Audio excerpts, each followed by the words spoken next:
Bonjour à toutes, bonjour à tous. Bienvenue dans ce cours de finance d'entreprise dans lequel nous allons continuer notre étude du compte de résultat.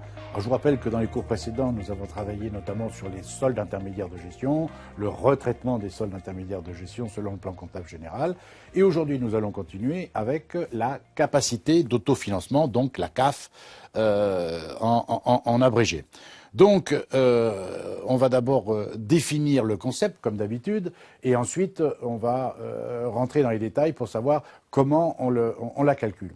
Alors, pour calculer la capacité d'autofinancement, ce que je voudrais, c'est que vous compreniez juste intellectuellement ce que ça veut dire.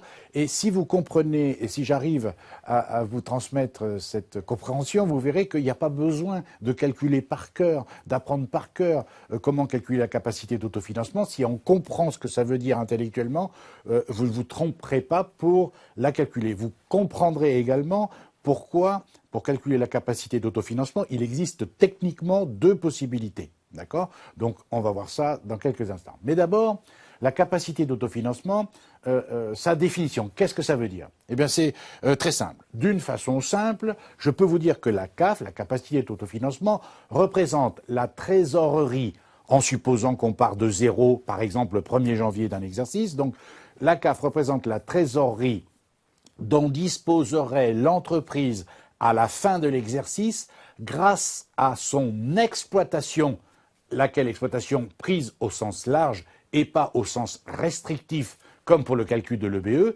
si tous les produits encaissables avaient été encaissés et toutes les charges décaissables avaient été décaissées, d'accord ? Donc, ça veut dire quoi ? Je répète. La CAF, ça serait la trésorerie qu'a engendré ou détruit l'entreprise pendant l'exercice, d'accord, en partant de zéro le 1er janvier par exemple, grâce à son exploitation. Donc rappelez-vous, l'exploitation ici, c'est par opposition à ce qui n'est pas justement de l'exploitation, à savoir les opérations de financement et les opérations d'investissement. Donc cette trésorerie, évidemment, on le verra plus tard, elle est que potentielle. Mais ça veut dire aussi, donc, si vous comprenez ce que je veux dire, je dis donc tous les produits et toutes les charges liées à l'exploitation au sens large avaient été encaissés et décaissés. Donc ça veut bien dire que dans la CAF, on n'intègre pas les éléments encaissables et décaissables qui sont liés aux opérations d'investissement, puisqu'on a dit que c'était la trésorerie liée aux opérations d'exploitation, d'accord ? Or, les opérations liées à l'investissement, c'est pas de l'exploitation. Donc, ça veut dire que dans la CAF, il ne doit pas y avoir ni le 775 PCEA, ni le 777 quote-part de subvention d'investissement viré au compte de résultat, ni parmi les charges, le compte 675, puisque le compte 675, VCEAC, 1 n'est pas décaissable de toute façon, et 2 est lié aux investissements, puisqu'on utilise le 675 lorsque on passe une écriture de cession d'IMO amortissable, d'accord ? Donc, à l'intérieur de la CAF, il ne doit pas y avoir ni le 775, ni le 777, ni 675, d'accord ? Donc, autrement dit, la CAF est égale à la somme des produits encaissables, sauf le 775 et le 777, moins la somme des charges décaissables. Donc, les comptes de dotation et de reprise sur amortissement, dépréciation et provision, comme ils ne sont pas décaissables ni encaissables, de toute façon, ils ne sont pas intégrés dans le calcul de la CAF. Ceci explique donc qu'il y a deux façons de calculer la CAF, soit à partir du résultat de l'exercice, c'est ce qu'on appelle la méthode additive, soit à partir de l'EBE, c'est ce qu'on appelle la méthode soustractive. Vous retenez qu'il y a deux façons de calculer la CAF, soit à partir du résultat, soit à partir de l'EBE. Normalement, intellectuellement, la meilleure façon de calculer la CAF, bien que dans les deux cas, bien sûr, on doit arriver au même résultat, la meilleure façon de calculer la CAF intellectuelle, c'est à partir de l'EBE. Pourquoi ? Parce que, rappelez-vous de la définition de l'EBE, c'est presque la même, j'allais dire, que la CAF, c'est la trésorerie générée par l'entreprise pour son exploitation au sens strict. C'est-à-dire que dans le BE, il n'y a que l'exploitation prise au sens strict, au sens comptable du terme. C'est-à-dire que dedans, il n'y a que les produits et les charges d'exploitation au sens comptable du terme. Et donc, à l'intérieur, rappelez-vous, il n'y a pas les dotations, ni les reprises, etc., etc. Donc, c'est pour ça qu'on peut partir de l'EBE, et vous verrez, à partir de l'EBE, il suffira de rajouter les produits encaissables qui ne sont pas liés aux investissements, et il suffira de retirer les charges décaissables qui ne sont pas liées aux investissements, tout simplement les charges et les produits en aval de l'EBE. On est d'accord? Alors donc, on peut, sous forme d'un petit tableau, faire la synthèse. Comment calcule-t-on la capacité d'autofinancement à partir du résultat de l'exercice? Alors pour bien comprendre, on est bien d'accord, on part du résultat de l'exercice, donc le résultat comptable, bien sûr, le résultat net comptable, bien sûr, qui lui-même peut être positif ou négatif, qu'on soit bien d'accord. Ok, issu du compte de résultat ou du bilan. Très bien. On est bien aussi tous d'accord que le résultat de l'exercice, c'est tous les produits moins toutes les charges. J'insiste, le résultat, c'est tous les produits encaissables et les produits non encaissables, les produits d'exploitation financière exceptionnelle, tous les produits, moins toutes les charges, les décaissables et les non décaissables, tous les charges. On est d'accord. Donc, à partir du résultat, qui est calculé en faisant les produits moins les charges, est-ce que vous comprenez qu'on rajoute, pour les éliminer, les dotations aux amortissements, alors 681, 686, 687, c'est-à-dire les dotations aux amortissements, dépréciations et provisions d'exploitation financière exceptionnelle, donc ça, il n'y a aucun problème, on a le compte de résultat, les postes sont indiqués clairement, donc 680, 686, 687, et on rajoute plus 675. Est-ce que vous comprenez en partant du résultat dans lequel les charges sont en moins, si ici on les rajoute, ça veut dire qu'on les annule. Ça veut donc dire qu'on respecte la définition de la CAF. Je répète, à partir du résultat de l'exercice, on rajoute 680, 686, 687, 675, ce qui a pour effet d'annuler ces postes-là, et on retire, bien sûr, dans le même esprit, moins les reprises sur amortissement, dépréciation et provisions d'exploitation, 781, 786, 787, parce qu'ils ne sont pas encaissables, moins le PCEA, le 775, oui, il est encaissable, mais il est lié à des opérations d'investissement, et moins le compte 777, subvention, comme son nom l'indique, d'investissement viré au compte de résultat. Or ça, on a dit qu'on ne prenait pas les éléments d'investissement. Donc je répète, pour faire simple, la méthode additive à partir du résultat, vous voyez la logique, c'est donc le résultat plus 681, 686, 687, 675, moins 781, 786, 787, 775 et 777. Ça veut donc dire par défaut que dans la CAF, il y a tous les autres produits et toutes les autres charges. On a juste retiré du résultat les charges qui ne sont pas décaissables et les charges qui sont liées aux investissements. Et on a retiré aussi les produits qui ne sont pas encaissables et les produits qui sont liés aux investissements. Donc, à l'intérieur de la CAF, il y a tous les autres produits et toutes les autres charges, hormis celle-ci et ceci pour les produits. Et ça va vous donner donc un résultat, il faut respecter la règle de Lessing, une capacité d'autofinancement qui sera donc soit positive, soit négative. C'est pas parce que vous trouvez une CAF négative que vous avez forcément fait une erreur. Ça peut, malheureusement, dans le monde réel, arriver d'avoir une capacité d'autofinancement négative. On en reparlera un petit peu plus tard dans les explications. D'accord? Donc, alors maintenant, il y a quand même quelques précisions à donner. Le 675, rappelez-vous, c'est un compte qui est inclus dans le compte de résultat, dans le poste qui s'appelle charge exceptionnelle sur opération de capital. Le compte PCEA 775, lui, dans le compte de résultat, il est inclus dans le poste produit exceptionnel sur opération de capital. Et les subventions d'investissement virées au compte de résultat, c'est un compte qui est inclus aussi dans les produits exceptionnels sur opération de capital. Nous y revenons dans quelques instants. Donc, si vous avez compris intellectuellement comment on calcule la CAF, rappelez-vous qu'on va pouvoir, donc, d'une façon, j'espère, que vous allez bien comprendre, comment calculer la CAF à partir de l'EBE, s'il est positif, ou à partir d'une IBE, insuffisance brute d'exploitation, si c'était négatif. Encore une fois, pourquoi on peut partir de l'EBE ou de l'IBE, c'est donc un des soldes intermédiaires de gestion, c'est parce que dans l'EBE, tous les produits et toutes les charges qui sont à l'intérieur sont tous encaissables et décaissables et il n'y a rien qui est lié aux opérations d'investissement, il n'y a pas les dotations aux amortissements, etc., etc. Donc on peut partir de l'EBE. Si vous voulez, l'EBE, c'est une petite partie de la CAF. D'accord? L'EBE, c'est lié, c'est la trésorerie potentielle si tout avait été payé, comptant lié à l'exploitation au sens strict, donc que l'exploitation d'un point de vue comptable. La CAF, c'est le même principe, mais c'est au sens large. D'accord?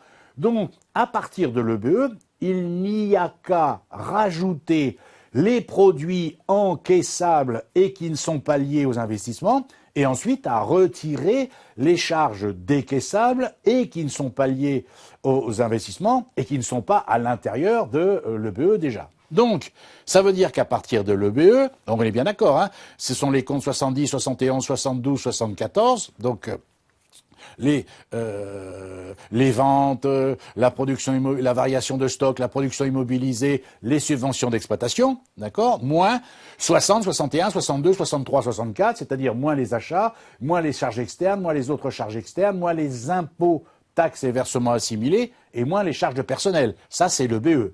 Et dedans, tout est encaissable et tout est décaissable. Très bien. Donc, on va rajouter, d'accord, plus les transferts de charges d'exploitation s'il y en a, 791, plus les autres produits d'exploitation, s'il y en a, compte 75, plus les bénéfices attribués ou pertes transférées, je vous ai déjà dit que ça c'est très rare, puisque c'est dans les sociétés en participation, ça peut arriver dans un exercice, on ne sait jamais, plus le poste 755, et ensuite, plus, alors je vous le dis comme ça d'une façon simple, plus tous les produits financiers encaissables, c'est-à-dire vous prenez la totalité des produits financiers qui sont dans le compte de résultat, mais vous ne prenez pas à l'intérieur, si ça existe, le 786, les reprises sur amortissement, dépréciation et provisions financières, bien entendu. On est d'accord? Donc, plus tous les produits financiers encaissables, donc c'est tous les produits financiers, moins le 786. Et ensuite, plus tous les produits exceptionnels encaissables, sauf ceux liés aux investissements. Autrement dit, je vous rappelle que dans un compte de résultat, concernant les produits exceptionnels, il y a deux postes, les produits exceptionnels sur opération de gestion et les produits exceptionnels sur opération de capital. Pour avoir les produits exceptionnels encaissables, sauf ceux liés aux investissements, on va donc prendre le poste, produits exceptionnels sur opération de gestion, ils sont tous encaissables, ce sont les comptes 771, 772, plus tous les produits, plus dans le poste produits exceptionnels sur opération de capital, il ne faudra pas prendre ni à l'intérieur le compte 775, PCEA, ni le compte 777, quote-part de subvention d'investissement viré au compte de résultat. Ça veut donc dire en français que dans le poste produit exceptionnel sur opération de capital qui comporte trois comptes, 775, 777 et 778, il ne faudra prendre, quand on calcule la CAF à partir de l'EBE, que le poste 778 et le poste 797 s'il existe. On est d'accord? Donc on prend tous les produits exceptionnels, ok, et on retire du total des produits exceptionnels qui existent dans le compte de résultat, on retire le compte 775, le compte 777. Évidemment, on ne prend pas, si on parle de la totalité, les RAP exceptionnels, bien entendu. D'accord? Donc ça, c'est quand on est parti de l'EBE, on rajoute tous les produits qu'il y a en plus, donc en aval de l'EBE, et qui sont encaissables et qui ne sont pas liés aux investissements. Et ensuite, de la même façon, on va retirer maintenant, on va faire exactement le même principe, mais on va passer du côté des charges, on va retirer maintenant les charges qui sont en aval de l'EBE, donc qui ne sont pas déjà intégrées dedans, qui sont décaissables et qui ne sont pas liées aux investissements. Donc, on va retirer moins les charges d'exploitation, moins le compte 65, moins éventuellement pertes supportées ou bénéfices transférés, le compte 655, moins les charges financières décaissables, c'est-à-dire la totalité des charges financières du compte de résultat, mais pas le compte 686 à l'intérieur, mais pas les DAP financières. Ensuite, moins les charges exceptionnelles décaissables, c'est-à-dire le poste charges exceptionnelles sur opération de gestion, parce qu'elles sont toutes décaissables. Attention, moins les charges exceptionnelles sur opération de capital. Ce poste, attention, dans un compte de résultat, je vous renvoie encore une énième fois à mon cours sur l'alias fiscale. Charges exceptionnelles sur opération de capital, ça comporte deux comptes, le compte 675, VCEAC, et le compte 678. Donc, je répète, il ne faut pas prendre les charges, pas tenir compte des charges qui sont liées aux investissements. Donc, pour les charges exceptionnelles décaissables, on va prendre le poste charges exceptionnelles sur opération de gestion, pas de souci, en entier. Et dans les charges exceptionnelles sur opération de capital, il ne faudra retirer que le compte 678. Il ne faut pas tenir compte du compte 675. Et ensuite, les deux dernières charges qui existent et qui sont décaissables, moins la participation et moins l'impôt sur les bénéfices, s'il y en a, et ça vous donne une CAF positive ou négative, bien entendu. Alors, quelquefois, selon la nature des examens, on peut vous demander de calculer la CAF des deux façons. D'accord ? Évidemment, je vous connais, quand je dis je connais les candidats. Vous préférez, bien sûr, je pense, la première façon de calculer, c'est-à-dire à partir du résultat, parce que c'est plus rapide, apparemment, et c'est plus simple. Ceci dit, on peut vous demander les deux. Si on vous demande les deux, attention, vous regardez évidemment si vous trouvez le même résultat. Si vous ne trouvez pas le même résultat des deux côtés, le minimum du minimum, c'est quand même de faire la différence entre les deux pour voir si vous n'avez pas oublié dans le compte de résultat de tenir de prendre en compte un élément. Hein, on est d'accord. Normalement, vous devez trouver, bien sûr, le même résultat. On est d'accord? Alors quand même, plusieurs remarques importantes concernant le mode de calcul de la CAF. Alors ça, c'est vrai, ça va dépendre du degré de difficulté de l'examen. Mais je vais vous les répéter. Au niveau de l'alias fiscal, je vous en ai déjà parlé, mais là, au niveau de la CAF, il peut y avoir des petits soucis. Encore une fois, ça va dépendre de l'énoncé que vous avez, du type de compte de résultat qu'on va vous donner. Est-ce qu'on va vous donner, entre guillemets, un vrai compte de résultat dans une vraie alias fiscale telle que celle que je vous donne dans le cours et dans les cours vidéo et dans la plupart des cas pratiques, ou est-ce que ça va être un compte de résultat bidon? Quand je dis bidon, je veux dire maison, fait par l'auteur du sujet et qui ne prend pas une vraie alias fiscale mais qui se fait son propre compte de résultat. Évidemment, on retrouve la plupart des éléments, mais il y a justement des détails qui peuvent manquer. Alors si jamais il y a un souci, on émet une hypothèse. Alors, première remarque, dans le compte de résultat, vous vous souvenez, on en a déjà parlé, les postes RADP repris sur amortissement, dépréciation et provision et transfert de charges comportent les comptes, je vous ai dit que pour chacun des éléments, RADP, exploitation financier exceptionnelle, à l'intérieur du poste, dans un vrai compte de résultat, il y a deux postes à l'intérieur, il y a deux comptes, pardon, à l'intérieur, 781 et 791 pour l'exploitation, 786 et 796 pour le financier, 787 et 797 pour l'exceptionnel. Alors on va déjà être clair, dans le monde réel, les comptes 791, 796, 797 sont assez rares, mais en plus, dans le monde réel, à l'intérieur, le 796 et 797 sont quasiment jamais utilisés. Donc, le seul vrai problème, pour être clair, le jour d'un examen, c'est éventuellement le problème du 791. Nous allons en parler. Alors, pourquoi c'est un problème potentiellement? Ben parce que dans le calcul de la CAF, nous n'avons besoin, que ce soit à partir du résultat ou à partir de l'EBE, il ne faut prendre que un des deux comptes. C'est-à-dire, par exemple, si on part du résultat de l'exercice, on a dit que on partait du résultat et on retirait moins 781, moins 786, moins 787. Oui, non, uniquement 781, 786, 787. D'accord? Or, quand on dispose d'un compte de résultat, encore une fois, vous le comprenez, à l'intérieur du compte de résultat, ces trois comptes-là ne sont pas tout seuls. Ils sont dans un poste qui s'appelle RADP, transfert de charges, exploitation pour l'un, financier pour l'autre, exceptionnel pour l'autre. Donc il faut savoir, éventuellement, si l'énoncé est un petit peu complexe, séparer dans ces postes-là la part de 781, 786, 787, de 791, 796, 797. Encore une fois, c'est l'essentiel, c'est que quasiment le 791. Alors comment on peut vérifier s'il existe des comptes 791, 796, 797? Première façon, nous en avons déjà parlé dans l'alias fiscal. La première façon, si je dispose d'un vrai compte de résultat, que le compte de résultat a été rempli, enfin que l'extrait de l'alias compte de résultat a été rempli correctement par les experts comptables ou par l'auteur du sujet, je vous rappelle que ce que nous avions dit dans le cours sur l'alias fiscal, qu'il existe un renvoi entre guillemets officiel dans le compte de résultat, c'est le renvoi 9 après les produits qui concerne les transferts de charges d'exploitation. Donc cette cellule, s'il en existe, elle devrait être remplie normalement. Donc déjà, si cette cellule est remplie, déjà, avant toute chose, on sait déjà qu'il y a du 791. Ok, d'accord.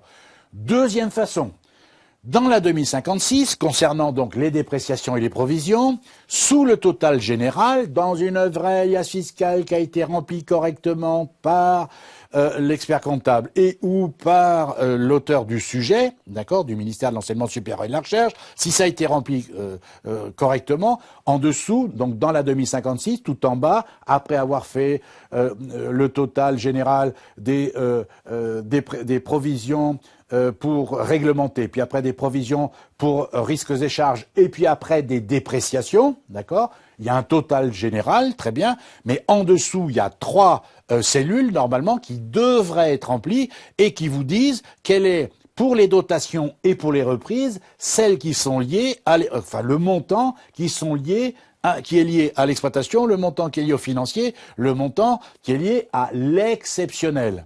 Donc, si ça c'est rempli correctement, là il n'y a pas d'ambiguïté puisque du coup vous allez bien entendu comparer ensuite ces montants, d'accord, avec les postes de reprise et de transfert de charges qui existent dans le compte de résultat. Je m'explique. Si, par exemple, dans un compte de résultats, vous voyez sur la ligne RADP, virgule transfert de charge d'exploitation, vous voyez qu'il y a 1000, je sais pas moi, on va prendre un cas que j'ai donné, 2230, ok, qui a 2230. Vous savez, vous, qu'en regardant le compte de résultats, dans ce compte-là, dans ce poste-là, il y a 2 comptes, donc 781 plus 791. Vous avez besoin de séparer les deux selon que je calcule à partir du résultat, dans lequel il faudra que je retire le 781, ou si je pars de l'EBE, il faut que je rajoute le 791. D'accord? Donc 2230. On va voir dans l'extrait, dans le compte de résultat, le renvoi numéro 9. Première solution, il est écrit 730. Ok, donc ça veut dire que là vous auriez l'information. Il y a 730 de 791 de transfert de charge, donc ça veut dire que le compte 781 est de 1500. 1500 plus 730, 2230. Très bien. Mais admettons que ce soit pas rempli. Ok, très bien. Donc si vous avez, alors si c'est pas rempli et que vous n'avez rien d'autre et que vous n'avez pas d'informations complémentaires, ça veut dire que par défaut, il ne faut pas non plus être plus royaliste que le roi, par défaut, ça veut dire que tout le poste, il n'y a que du 781 à l'intérieur. On est bien d'accord. Très bien. Deuxième façon, on a la 2056, extrait des dépréciations et des provisions. D'accord? Je vous ai dit qu'en bas, si c'est fait correctement, après les totaux des 3 différentes catégories de provisions et de dépréciations, il y a écrit exploitation, financier exceptionnel, un montant pour les dotations, à côté un montant pour les reprises, pour l'exploitation, le financier, l'exceptionnel. D'accord? Ben là, il suffit, alors c'est très facile, vous le comprenez, ça voudrait dire que si, dans mon exemple, l'alias fiscal est rempli correctement, en bas, sur la ligne exploitation, dans la colonne reprise, il y aurait 1500. D'accord? Reprise, ça voudrait dire le 781, le total entre les reprises sur provisions réglementées, reprises pour provisions pour risques et charges et reprises sur dépréciation d'exploitation, il y en a pour 1500. Comme on regarde le compte de résultat, le poste, reprise sur amortissement, dépréciation, virgule, transfert de charge, virgule, d'exploitation, ça serait 2230. C'est l'inverse, on trouverait le montant du 791 par différence. On est bien d'accord. OK.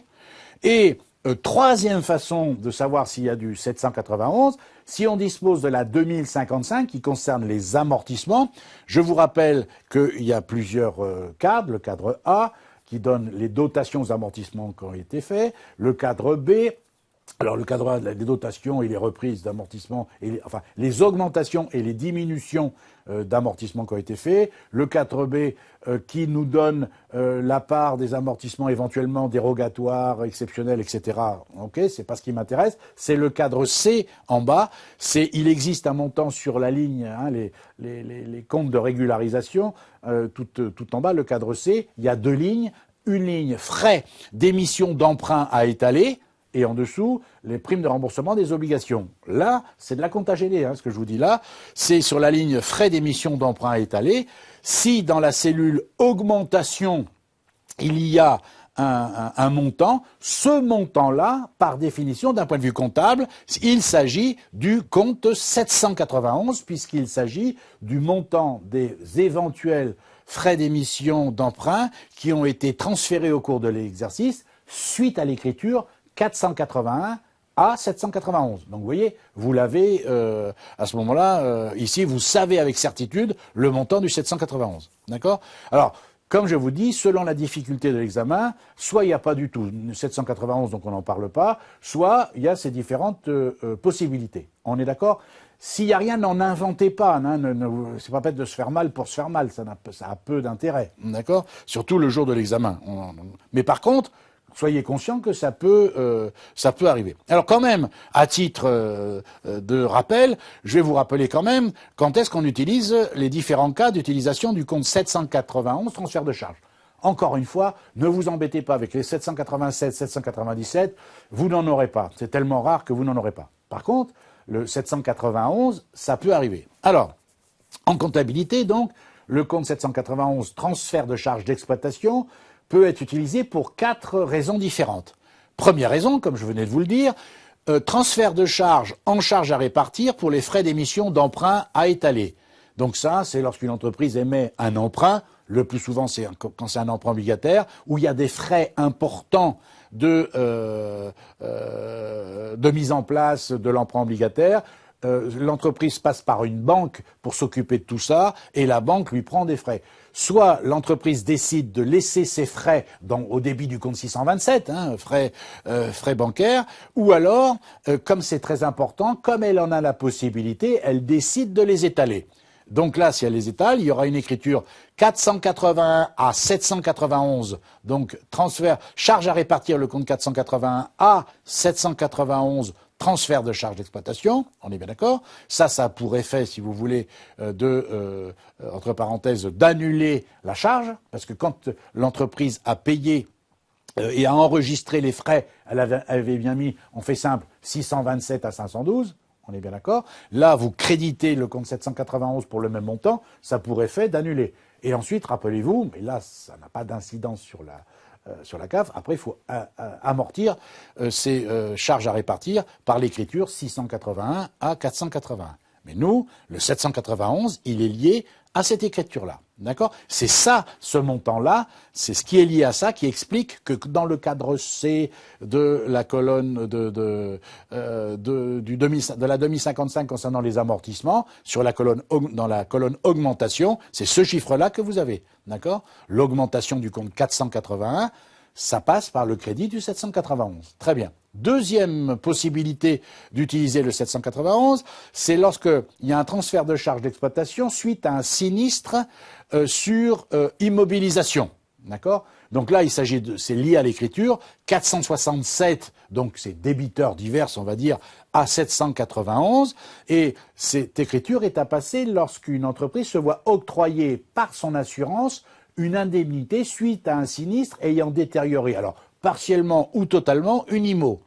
Et lors du versement de l'indemnité, on passera à l'écriture 512 à 467. D'accord? Donc, deuxième raison pour laquelle on utilise potentiellement le 791. Troisième raison, un peu dans le même esprit, transfert de charges d'exploitation suite à un sinistre sur stock. Donc là, on passe l'écriture 678 à 791. Cette écriture est à passer lorsqu'une entreprise subit donc un sinistre sur ses stocks. Le montant correspond, cette fois-ci, à l'estimation par l'entreprise de ce sinistre.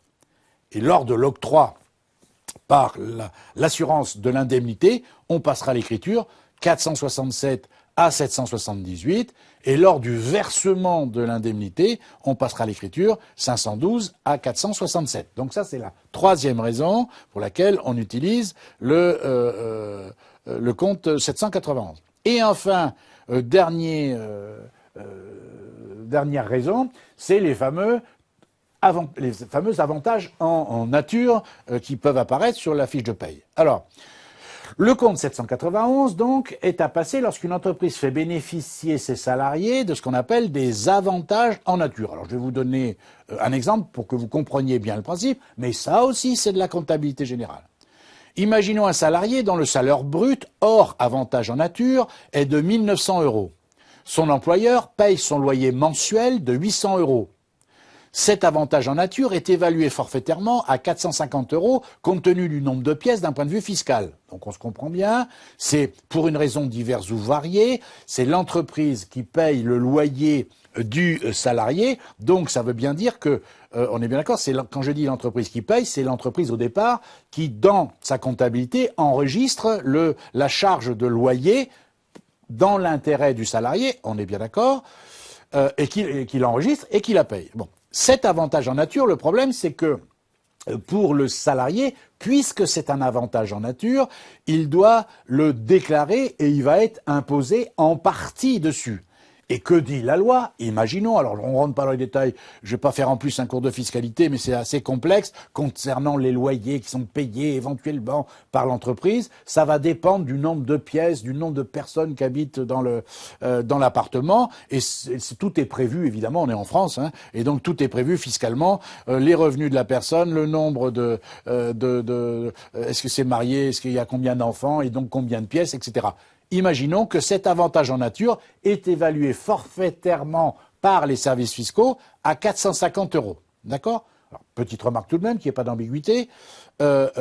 Évidemment, est considéré un avantage en nature quand c'est un loyer qui est payé par l'entreprise au bénéfice d'un salarié, alors que, évidemment, ce salarié n'est pas, j'allais dire, indispensable à cet endroit-là pour l'entreprise. Autrement dit, si c'est un gardien qui doit habiter là parce que son métier c'est de faire du gardiennage de l'endroit, par exemple de l'immeuble où se situe l'entreprise, là l'entreprise paye le loyer, d'accord? Mais ça c'est pas un avantage en nature. On est en train de parler d'un avantage en nature, donc pour des gens qui ne sont pas obligés de rester, qui ne sont pas d'astreinte et qui doivent habiter sur place parce que c'est leur métier qui veut ça. On est en train de parler de loyer pris en charge par l'entreprise alors que ce n'est pas, j'allais dire, indispensable. Encore une fois, ce n'est pas interdit par la loi, qu'il n'y ait pas d'ambiguïté. Simplement, le fisc dit c'est un avantage pour le salarié, mais nous, fisc, on veut l'imposer sur une partie de cet avantage. Donc comment ça se passe d'un point de vue comptable? Lors du paiement de ce loyer, au début du mois par exemple, l'entreprise passe l'écriture 613 à 512 pour 800 €, le montant du loyer, puisque c'est elle qui paye. Lors de l'enregistrement de la fiche de paye à la fin du même mois, l'employeur passera les deux écritures suivantes. Donc, 641, charge de personnel pour 1 900 €, puisque ça c'est son salaire brut hors avantage en nature. Il va débiter 641,7 avantage en nature, donc c'est bien une charge, regardez bien, pour 450 € seulement, on est bien d'accord, à 421 dette envers le personnel pour 2350. C'est-à-dire qu'on va bien payer au personnel. L'abstraction des charges sociales, c'est pas le problème, mais ça veut dire qu'on a une dette envers le personnel de son salaire brut hors avantage en nature, plus les 450 € d'avantage en nature acceptés par les services fiscaux et qui viendront se rajouter à la base d'imposition du salarié. Et ensuite, écriture, 421 rémunération due, on va la diminuer de 450 € à 791, transfert de charges d'exploitation pour 791. Donc, concernant le loyer pour l'employeur, il apparaîtra en charge nette 800 euros. En effet, je vous rappelle que le loyer, le 613, il a été débité pour 800 euros. Donc ça fait une charge de 800 euros. Le compte 641,7 avantage en nature a été débité pour 450 euros et le compte 791 a été crédité pour 450 euros. Donc, en termes de résultat, il reste bien une charge nette de 800 euros. Il n'y a pas d'ambiguïté. Et en plus, il n'y a pas de problème. Sur la fiche de paye du salarié apparaîtra bien 450 euros d'avantage en nature sur lequel il paiera des charges sociales et il y aura également ça sera dans le revenu imposable, bien entendu. On est d'accord ? Alors c'est vrai qu'en finance, on va pas venir vous embêter avec ça. Hein, si vous passez que de la finance, c'est pas à peine de se souvenir des écritures. Mais enfin, c'est bien de savoir d'où ça vient. Sinon, on comprend pas d'où vient ce type de problème. D'accord ? Donc, encore une deuxième remarque, et j'en ai parlé, donc je vais aller assez vite là, c'est que la séparation des comptes 675 et 678 et la séparation des comptes 775, 777 et 778. On est d'accord que vous avez besoin de séparer ces éléments-là. Alors, toujours pareil, est-ce que l'auteur m'a donné une vraie alias fiscale ou pas? Si l'auteur vous a donné une vraie alias fiscale, je vous renvoie à mon cours sur l'alias fiscale. En bas du compte de résultat, après les produits, sur la deuxième page, puisqu'un compte de résultat dans une vraie alias fiscale est sur 2 pages, dans la deuxième page, il y a un certain nombre de renvois et tout en bas, après les produits, il y a le détail des charges exceptionnelles et des produits exceptionnels sur opération en capital. D'accord ? Et dans un vrai compte de résultat, il y a plusieurs lignes. Le montant du 675 VCEAC, s'il existe bien sûr, le montant. Le 775, le montant. Le 777, le montant. On est bien d'accord ? Normalement, si l'alias fiscale est bien faite, et qu'il y a eu des cessions d'IMO, etc., et ou des codes-parts de subvention, ça doit être rempli. Quand c'est pas rempli, on est bien d'accord, à ce moment-là, il faut bien regarder l'énoncé. Si des fois en annexe, ça arrive quelquefois, selon le degré de difficulté de l'exercice, où on vous en parle. En annexe, là, c'est pas une vraie alias fiscale que vous avez, mais on vous dit pendant l'année, on a cédé une IMO qu'on avait acheté tant, qui était amortie pour tant au moment de la cession, pour tel prix. Donc vous pouvez y retrouver, etc., etc. On peut vous parler aussi évidemment d'une subvention qui a été virée au compte de résultat, etc., etc. Donc ça veut dire que vous pouvez à ce moment-là, c'est pas dans l'alias fiscale elle-même, mais c'est dans les renseignements complémentaires. On est d'accord ? Donc voilà, encore une fois, si vous en avez besoin, je vous renvoie à mon cours sur l'alias fiscal où je vous en ai parlé en long, en large et en travers. Donc ça, c'était pour ce qu'on appelle la capacité d'autofinancement. Maintenant, autre élément que l'on peut calculer à partir de la CAF, ça s'appelle l'autofinancement. Donc ça, c'est pas très compliqué. C'est quoi la différence entre la capacité d'autofinancement et l'autofinancement? Alors, la capacité d'autofinancement, rappelez-vous, c'est la trésorerie potentielle dont disposerait l'entreprise si toutes les charges d'exploitation prises au sens large avaient été décaissées et tous les produits d'exploitation au sens large avaient été encaissés, sauf ce qui concerne les investissements. On est d'accord? Donc, c'est de la trésorerie potentielle. Donc, ça, c'est la CAF. Ça donne un nombre positif ou négatif, bien entendu. Mais, pour avoir l'autofinancement, eh bien, on va... qu'est-ce que c'est que l'autofinancement? C'est ce qui reste de la CAF une fois que le conseil d'administration a décidé de verser des éventuels dividendes aux actionnaires. On est bien d'accord. Donc, la CAF, c'est la trésorerie potentielle. On retire les dividendes qui ont été versés pendant l'exercice et ça donne l'autofinancement. Attention tout de même à ne pas se tromper. On est en train de partir au départ de la capacité d'autofinancement, du plan comptable, de l'exercice N. On est d'accord. Ensuite, on va retirer les dividendes qui ont été versés pendant N. Mais rappelez-vous, les dividendes qui ont été versés pendant N viennent obligatoirement du résultat N-1. On est bien d'accord, ok? Puisque d'un point de vue technique, si l'exercice se termine le 31-12, rappelez-vous, vous avez 3 mois pour faire l'alias fiscal, d'accord? Donc l'exercice qui se termine le 31-12 N-1, vous avez 3 mois jusque fin mars N pour déterminer, envoyer toute l'alias fiscale aux impôts. Après, vous avez encore 3 mois, donc ça nous porte à fin juin N pour réunir le conseil d'administration, que le commissaire aux comptes valide les comptes, etc. Et que le conseil d'administration décide éventuellement si l'entreprise a fait des bénéfices, quelle est la part des bénéfices qui sera distribuée. Alors, quelle est la part des bénéfices de l'exercice N-1 qui sera distribuée aux actionnaires. Donc, on est maintenant en juin N, et ensuite, l'entreprise a 3 mois pour verser les dividendes. Donc, ça veut dire que c'est fin septembre N, la date limite de versement des dividendes sur l'exercice et sur les bénéfices de N-1. Donc, si on calcule la CAF de N, l'autofinancement de N, c'est la CAF de N moins les dividendes versés pendant N, mais qui viennent forcément, ces dividendes, qui sont liés au résultat de l'année d'avant, pas du résultat de l'année N, bien entendu. Quel est l'intérêt du calcul de la CAF? Alors là, bien sûr, c'est pas très compliqué, du moins je l'espère. C'est que plus la CAF est élevée, ça veut dire que plus l'entreprise a de sécurité financière. Vous allez me dire, vous êtes gentil de dire ça, mais qu'est-ce que ça veut dire? Ça veut dire quoi? Pour comprendre ce concept, il suffit de répondre à la question: à quoi sert la CAF? La CAF, elle va servir à payer un certain nombre de choses. Imaginons une entreprise où toutes les charges et tous les produits sont réglés comptant. D'accord? On paye tous les produits comptant.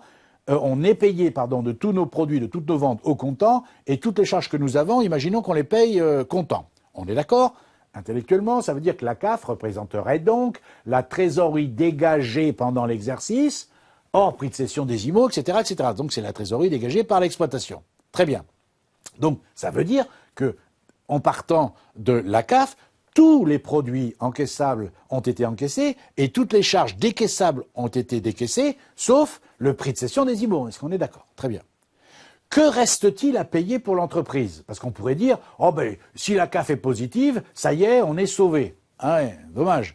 Parce que une fois qu'on a payé tous les produits et toutes les charges, etc., qui sont inclus dans la CAF, il reste quand même des choses à payer. D'abord, n'oubliez pas le remboursement du capital des emprunts qui ont pu être faits pendant N ou avant N par l'entreprise. Je vous rappelle que dans les annuités ou les mensualités que vous payez lors du remboursement d'emprunt, il y a à l'intérieur de ces mensualités 2 choses.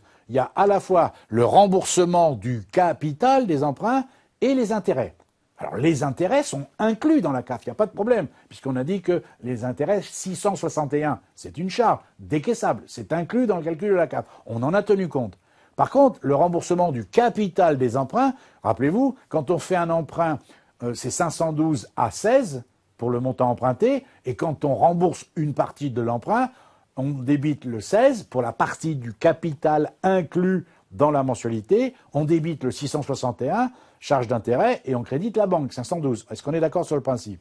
Donc, la CAF sert, entre autres, à rembourser le capital des emprunts, parce qu'à l'intérieur de la CAF, il n'y a que les comptes de charges et de produits. Or, le capital d'un emprunt, ce n'est pas une charge. Donc, encore faudrait-il, une fois qu'on a la CAF, payer ça.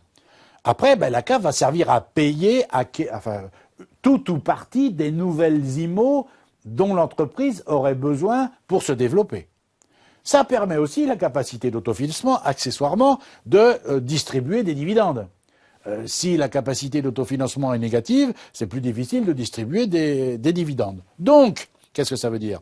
Que si votre CAF est très faible, voire si elle est négative, ça veut dire que probablement ça va mettre votre entreprise en danger à court terme, à cause de la trésorerie. On est bien d'accord, parce que si vous avez par exemple une CAF négative, ça veut dire que vous allez avoir du mal, par définition, à rembourser le capital. Ne parlons même pas des acquisitions de tout ou partie des IMO, ne parlons pas de distribution de dividendes, mais ne serait-ce que rembourser le capital des emprunts, ça vous ne pouvez pas faire autrement, sinon vous allez probablement être obligé de rapidement déposer le bilan. Donc vous voyez, une CAF négative, c'est pas très bon pour l'entreprise. J'ai pas dit qu'une CAF négative, ça entraînait obligatoirement le dépôt de bilan, parce qu'après tout, l'entreprise, on le verra plus tard, a toujours des moyens de retrouver de l'argent, augmenter le capital, vendre certaines IMO, éventuellement faire un nouvel emprunt, d'accord? Mais en tout cas, accordez-moi que c'est pas très sain, d'accord?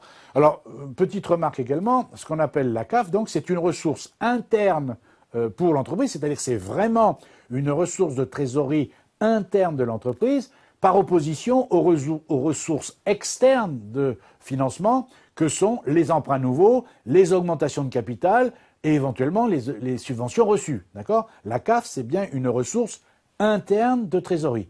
Encore une fois, les emprunts, les augmentations de capital, les subventions, ce sont des ressources, bien entendu, de trésorerie, mais externes. D'accord?